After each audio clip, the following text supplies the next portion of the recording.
I usually don't make notes for daily Mass homilies, but under the circumstances, I wanted to make sure I didn't leave anything out that I wanted to say, and I probably will anyhow. But I will not forget the most important thing. Jesus is still Lord, no matter what happens. Okay? Got to hang on to that.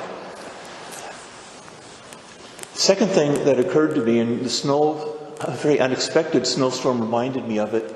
You might remember a few years ago that the March for Life was pretty much snowed out. We all went to Washington and then had to get back on our buses and come back home. And what I told the students that year applies here too, is there are things that we think we're going to offer up to the Lord.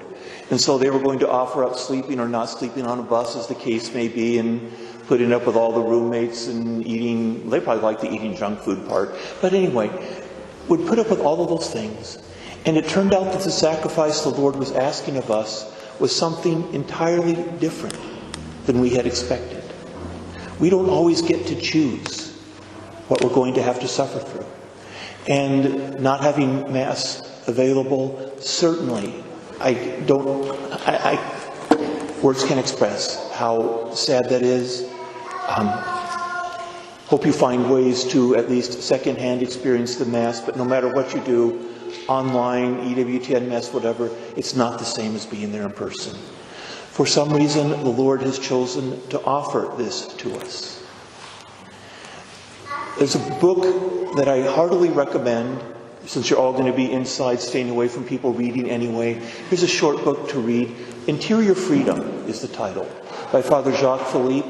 The Dwelling Place has copies. You can get it in Kindle form, read it on your phone or whatever. His basic point, you can read the book anyway, I'm not spoiling it, he fills it out better.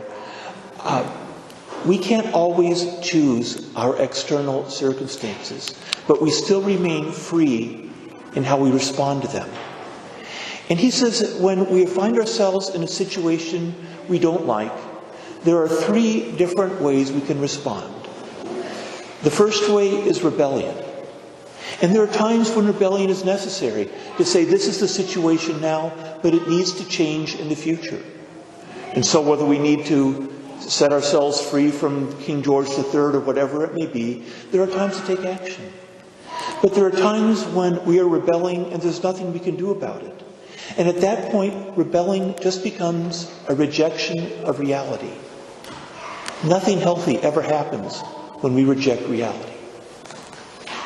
He says the next thing we can do is we can simply be resigned to it. Well, this is the way it is. It's got to be. I guess I will live with it.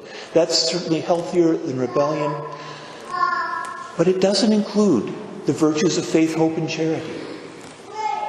If we consent, if we say, Lord, this is not what I would have chosen. Father, if you were willing, take this cup away from me. Still not my will, but yours be done. That we look at the same situation we were in before, the one we were tempted to rebel against, the one we were resigned to, instead strive to look at it with hearts full of faith, hope, and love. We have faith. Jesus still is Lord. We have love. One of the ways we show our love for God is trusting in Him. To say, Lord, if it had been up to me, number 1, coronavirus wouldn't exist. Number 2, we would have been able to continue to offer Masses. But I trust you, Lord. And so I have hope. And this is the virtue that needs to distinguish us Christians from the rest of the world in this time of crisis and in other times. It's not that we don't take appropriate preventive measures. It's not that we don't, you might not need to keep 3 feet away from every person in your life, but we do reasonable things for safety. But we're not panicked. We're not afraid. We're not running around, we can't tell people anything, you're not supposed to talk to them. Put it on Facebook. Did you hear this horrible thing that I just heard? That's awful, it's worse than I thought. That's not us. Jesus Christ is still the Lord. We have hope.